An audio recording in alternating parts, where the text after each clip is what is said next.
आता गांधीगिरीचा विषय झाला. गांधीगिरी संबंधात मी एकदा असं म्हणालो होतो की गांधी या देशाने निर्माण केला, गांधी नावाचा विचार दिला, पण गांधी काय हे कळण्यासाठी आता मला पिक्चर बघावे लागतात. ही खरं म्हणजे शोकांतिका आहे. म्हणून 4 ओळी त्याबद्दल अशा की राजघाटावर श्रद्धांजली देऊन सगळे बगळे पळाले, राजघाटावर श्रद्धांजली देऊन सगळे बगळे पळाले, महात्म्याचे सत्याचे प्रयोग सत्तेच्या उन्हात जळाले, नि थिएटरच्या गर्दीत घुसमटून कुणीतरी म्हणाले, गांधी किती ग्रेट होते हे मुन्नाभाईमुळे कळाले, गांधी किती ग्रेट होते हे मुन्नाभाईमुळे कळाले. त्यामुळे आज अस्सल कळत नाही, काय डुप्लिकेट असेल, नक्कल असेल तर त्याला अधिक भाव.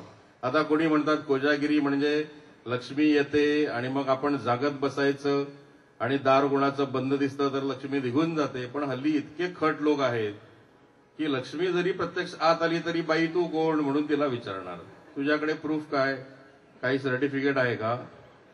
त्यावरून सहज आठवलं एक छोटीशी कविता परवा केलेली पुणे फेस्टिवलला की देऊळ उघडं दिसलं म्हणून श्रीराम आत शिरले, देऊळ उघडं दिसलं म्हणून श्रीराम आत शिरले, तर पुजाऱ्यानं विचारलं तुम्ही कोण, ते म्हणाले मी श्रीराम. पुजारी म्हणाला बर्थ सर्टिफिकेट आहे, पुजारी म्हणाला बर्थ सर्टिफिकेट आहे. श्रीराम म्हणाले हे तू काय विचारतोयस. पुजारी म्हणाला कालच सरकारनं कोर्टात एफिडेव्हिट केलं आहे की तुमचा जन्मच झाला नव्हता, कालच सरकारनं कोर्टात एफिडेव्हिट केलंय की तुमचा जन्मच झाला नव्हता. श्रीराम म्हणाले हे तू मला विचारतोस, तुझा माझ्यावर विश्वास नाही. पुजारी म्हणाला विश्वासाचा प्रश्न नाही, विश्वासाचा प्रश्न नाही, पण सरकार काय सांगतं त्यावर विश्वास ठेवणं मला भाग आहे. कारण तुम्ही श्रीराम असाल पण इथे मात्र सर्वत्र रावणांचं राज्य आहे, इथे मात्र सर्वत्र रावणांचं राज्य आहे. त्यातली एक कविता म्हणजे आईसोबत. आईसोबत सरपण तोडायला पारपोळीच्या डोंगरावर गेलो, तिथं तिनं पाषाणावर उमटलेली बेताळाची पावलं दाखवली, तिनं पाषाणावर उमटलेली बेताळाची पावलं दाखवली. पुढं गेल्यावर गुंजीचं एक झाड भेटलं, झाडाखाली लाल भडक गुंजांचा सडा पडला होता आणि आईचं कुंकू कपाळावरून निथळून टपटप खाली पडत होतं. चालता चालता करवंदीच्या काट्यानं आईचं लुगडं खसकन खेचलं. मी चिडून घपकन कोयतीचा घाव हाणला तर आई कळवळून म्हणाली, काट्याचा नसतो रे गुन्हा, आपणच चालायचं असतं सांभाळून, काट्याचा नसतो रे गुन्हा, आपणच चालायचं असतं सांभाळून. मग पुढे गेल्यावर एक अजस्त्र कमान दिसली, त्याकडे बोट दाखवत आई म्हणाली हा कदंबांचा राजवाडा, पण काळानं खाऊन टाकला. लोक म्हणतात आम्ही त्या कदंब कुळाचे वारस आहोत.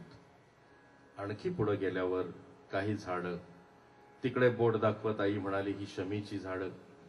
पांडव वनवासात गेले त्यावेळी म्हणे आपली शस्त्र त्यांनी याच झाडांवर ठेवली होती. नि मग आई पदर खोचून घपाघप घाव घालीत सरपण तोडू लागली. मीही करवंद खात पाखरांचा चिवचिवाट ऐकत बसून राहिलो. आईनं मोळी बांधली, मी हात दिला, तिनं मोळी खांद्यावर घेतली आणि आम्ही दोघं पारपोळीचा घाट उतरू लागलो.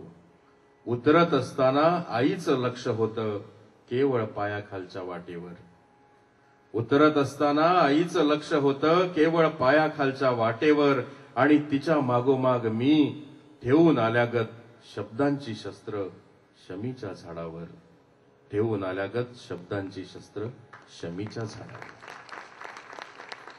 आणि ही एक कविता धालो, पण धालो कसल्या, शिशिर आता सुरू होणार आहे. या आहेत पानगळीच्या धालो. धालो बाये धालो गे, पानगळीच्या धालो गे, झाडा पेडा नागडी करीत शिंदळ वारो आलो गे, शिंदळ वारो आलो गे, वारो आलो वारो गे, पिऊन थोडो सोरो गे, वारो आलो वारो गे, पिऊन थोडो सोरोगे. थंडी मधी कुड कुड फातोडेचा पारोगे. फातोडेचा पारोगे. पारो बाये पारोगे. कोंबड्याचो आरोगे. पारो बाये पारोगे. कोंबड्याचो आरोगे. डोंगुरलेच्या डोईवर किरणांचो भारोगे. किरणांचो भारोगे. भारो बाये भारोगे. गरगर घुतारोगे. भारो बाये भारोगे. गरगर घुतारोगे. बुडवला पाणीयात चंद्रिमाचा करोगे. चंद्रिमाचा करोगे. जाल्यो बाये जाल्योगे. पानगळीच्या धालोगे. जाल्यो बाये जाल्योगे. पानगळीच्या धालोगे. सावरीच्या बोंडावर रंभा अवसर आलोगे. रंभा अवसर आलोगे. धालो बाये धालोगे. धालो बाये धालो.